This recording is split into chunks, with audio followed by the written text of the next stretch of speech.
అది ఒక వర్షం కురుస్తున్న రాత్రి. ఒక జంట కారులో వేగంగా అడవి గుండా వెళ్తూ ఉంటారు. సడన్గా రోడ్డు మొత్తం బ్లాక్ అవుతుంది. ఒక పెద్ద వృక్షం రోడ్డుకు అడ్డంగా పడుతుంది. ఎటు పోలేని తోచకుండా ఉన్న వాళ్ళకి దూరంగా ఒక పాడుపడ్డ బంగ్లా కనిపిస్తుంది. అక్కడ వాళ్ళకి ఏమైంది తెలుసుకోవాలనుకుంటున్నారా? మీరు మా ఛానల్ని లైక్ చేయండి, షేర్ చేయండి, సబ్స్క్రైబ్ చేసుకోండి. ఆ జంట ఎటు వెళ్ళాలో తెలియక ఆ బంగ్లాలో తలదాచుకోవడానికి వెళతారు. సరిగ్గా 1 గంట సమయానికి గజ్జల సౌండ్ వినపడుతుంది. గల్ గల్ గల్లున సౌండ్ వారికి చేరువవుతూ ఉంటుంది. వారిద్దరూ భయపడుతూ ఒకరి ముఖాలు ఒకరు చూసుకుంటూ ఎవరు దగ్గరకు వస్తున్నారా అని భయపడుతూ ఉంటారు. ఇంతలో ఒక అమ్మాయి కనిపిస్తుంది. ఎవరు అని అడుగుతారు వారు. నేను ఈ బంగ్లాలోనే ఉంటానండి, ఇక్కడే పనిచేసుకుంటూ బ్రతుకుతున్నాను. మీరు ఎవరో కొత్తవారు వచ్చినట్టున్నారని చూడ్డానికి వచ్చానండి అంటుంది ఆమె మెల్లగా. సరే, మేము పక్కన ఊరి నుంచి వస్తున్నాం. ఇక్కడ మా కారు ఆగిపోతే ఇక్కడికి తలదాచుకోవడానికి వచ్చాం. ఉదయాన్నే వెళ్ళిపోతాం అని చెబుతారు. సరే, ఈ రూమ్లో రెస్ట్ తీసుకోండి అని ఒక రూమ్ చూపించి అమ్మాయి వెళ్ళిపోతుంది. కానీ వెళ్ళిన అమ్మాయి మాయమైపోతుంది. ఈ జంట భయంతో ఏం తోచక అటు ఇటు చూస్తూ ఉంటారు. ఆ అమ్మాయి అడుగులు మాత్రం కనిపిస్తాయి. రక్తపు మడుగులు అడుగులు మాత్రం స్పష్టంగా కనిపిస్తూ ఉంటాయి. మెట్లెక్కి పైకి వెళ్ళినట్టుగా అడుగులు కనిపిస్తూ ఉంటాయి.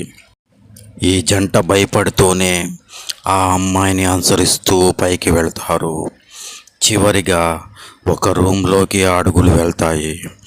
వెనుకగా ఈ జంట కూడా ఆ అడుగులను అనుసరిస్తూ వెళ్తారు. అంతే, ఒక్కసారిగా ఈ జంట పెద్ద అరుపులతో అక్కడి నుంచి కింద దూకి ఇద్దరూ చనిపోతారు. అంతే, తెల్లవారవుతుంది. అక్కడకు చేరుకున్న పోలీసులు ఆ ఇంటిని సీజ్ చేసి ఎవ్వరూ ఉండకూడదని అంతా అక్కడికి ఎవరిని రానియకుండా కంచె వేస్తారు. ఇలా కొన్ని సంవత్సరములు గడిచిపోతాయి. తరువాత ఒకరోజు ఆ బంగ్లా యజమాని ఆ బంగ్లాను అమ్మదలిచి ఒక ప్రకటన ఇస్తాడు. ఆ ప్రకటనకు అర్జున్ అనే సిటీలో ఉన్న వ్యక్తి ఆ బంగ్లాను కొనాలని అనుకుంటాడు. వెంటనే అర్జున్ కారులో ఆ బంగ్లాను చూడడానికి వస్తాడు. వచ్చిన వెంటనే ఆ బంగ్లా అతనికి చాలా ఆకర్షిస్తుంది.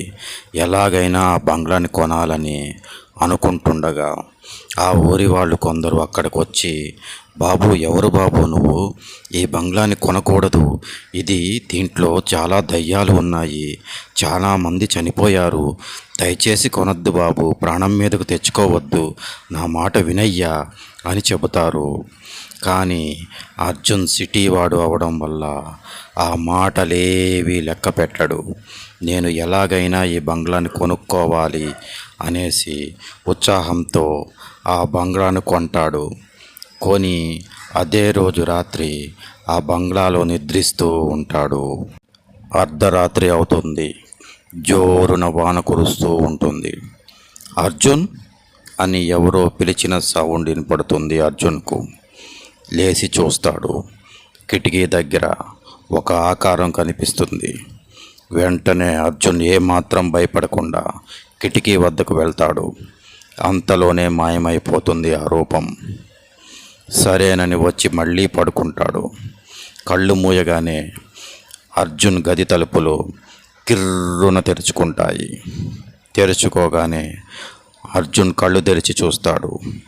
ఒక రూపం కనిపిస్తూ ఉంటుంది. ఎవరు నువ్వు, ఎవరు నువ్వు అని గట్టిగా అరుస్తాడు. చెప్పు, నేను నిన్ను తెలుసుకోకుండా ఈరోజు వదిలేది లేదు. నువ్వు ఎవరో నాకు తెలియాలి. ఎందుకు ఈ బంగ్లాలో ఉంటున్నావు? ఎందుకు అందరినీ చంపి తింటున్నావు? నాకు తెలియాలి, చెప్పు అంటాడు.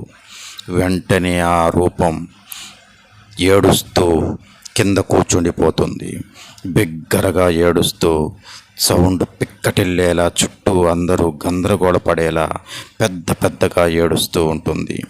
కానీ ఆ బంగ్లాలో వినిపించినంత దూరం, కనిపించినంత దూరం ఎవ్వరూ ఉండరు. అర్జున్ మాత్రమే ఉంటాడు. అర్జున్ ఏమాత్రం భయపడకుండా, ఎవరు? నువ్వు ఇక్కడ ఎందుకుంటున్నావు చెప్పు అని పెద్దగా అరుస్తాడు. అర్జున్ ఆ మాట అనగానే ఆ దయ్యం ఏడుపు మొదలు పెడుతుంది. అలా ఏడుస్తూ ఏడుస్తూ మెట్లు పైనున్న రూమ్ పైకి వెళుతుంది. ఆ దయ్యం మడుగులు రక్తపు మడుగుల పాదాల ముద్రలతో వెళ్తూ ఉంటుంది. వెళ్తూ వెళ్తూ ఒక రూములోకి వెళ్తుంది. వెనకాలనే అర్జున్ కూడా వెళ్తాడు. ఆ రూము గోడకు ఒక ఆవిడ ఫోటో తగిలించి ఉంటుంది. లక్ష్మి మరణించింది ఆ సంవత్సరం రాసి ఆ ఫోటో మీద ఉంటుంది. విచిత్రం ఏమంటే ఆ ఫోటోలో ఉన్న ఆవిడే ఇప్పుడు అతనికి కనిపించిన ఆత్మ, అదే దయ్యం. నువ్వు మరణించి కూడా ఈ ఇంటిని ఎందుకు వదలట్లేదు?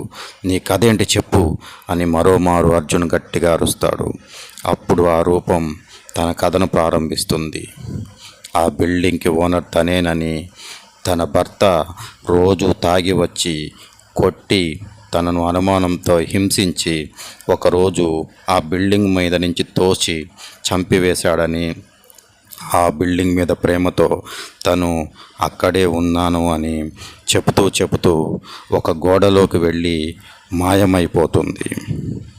అంతే, తెల్లవారుతుంది. తెల్లవారుతూనే అర్జున్ మరికొంతమందిని ఊరి వాళ్ళని తీసుకొచ్చి ఆ అదృశ్యమైన గోడలోకి వెళ్ళిన దెయ్యం ఉన్న గోడను పగలగొడతారు. ఒక విచిత్రం ఆ గోడలో నుంచి బయటపడుతుంది. ఒక అస్థిపంజరం ఆ గోడలో నుంచి బయటకు వస్తుంది. ఎవరిదా అని చూస్తే ఒక ఆవిడిగా ఆ అస్థిపంజరాన్ని గుర్తిస్తారు. ఎవరిది అని చూస్తే ఇంకేముంది, చనిపోయిన ఆ లక్ష్మిదే. తన భర్త భయంతో ఆమె చనిపోయిన తర్వాత ఆ బాడీని గోడలోనే పెట్టి గోడ కట్టించి వేస్తాడనమాట. అందువల్ల ఆ ప్రేతాత్మ ఎక్కడికి పోలేక ఆ బిల్డింగ్లోనే తిరుగుతూ వచ్చిన వారందరినీ తన భర్తలాగే ఉండడంతో అలా భావించి చంపివేస్తూ ఉంటుందని అందరికీ అర్థమవుతుంది. వెంటనే ఆ బాడీని తీసుకొని వెళ్ళి ఊరి చివరకు తీసుకొని వెళ్ళి ఖననం చేస్తారు. ఆ తర్వాత రోజు అంతా ప్రశాంతంగా ఉంటుంది. నైటు అర్జున్ నిద్రిస్తాడు. కానీ ఎటువంటి చప్పుడు వినిపించడు, ఎటువంటి శబ్దాలు రావు. మళ్ళీ ఆ ఆత్మ ఎవ్వరికీ కనిపించదు. చూసారా ఫ్రెండ్స్, ధైర్యంతో ఎంత పెద్ద ప్రమాదాన్ని కూడా మనం ధైర్యంగా ఉంటే దానిని లెక్క చేయకుండా సాధిస్తామని ఈ కథ ద్వారా మనం తెలుసుకోవచ్చు. అర్జున్ కూడా భయపడి ఉంటే ఆ దయ్యం అతన్ని కూడా చంపివేసి ఉండేది. ధైర్యంగా ఎదుర్కొని ఎవరు నువ్వు అని ప్రశ్నించడంతో ఆ దయ్యం అతనికి అలా లొంగిపోయి నిజాన్ని చెప్పగలిగింది. ఓకేనా ఫ్రెండ్స్, మీకు ఇలాంటి ఏదన్నా తగిలినప్పుడు, ఎదురైనప్పుడు మీరు ధైర్యం కోల్పోవద్దని నేను ఇలాంటి కథలు మీకు చెప్తున్నాను. ఓకే ఫ్రెండ్స్, మన ఛానల్ని లైక్ చేయండి, షేర్ చేయండి, సబ్స్క్రైబ్ చేసుకోండి. మరిన్ని వీడియోల కోసం చూస్తూ ఉండండి మానస్ టీవీ 19. మరొక చక్కటి వీడియోలో రేపు మిమ్మల్ని అందరినీ కలుసుకుంటాం. జై శ్రీరామ్, జై శ్రీరామ్, జై శ్రీరామ్.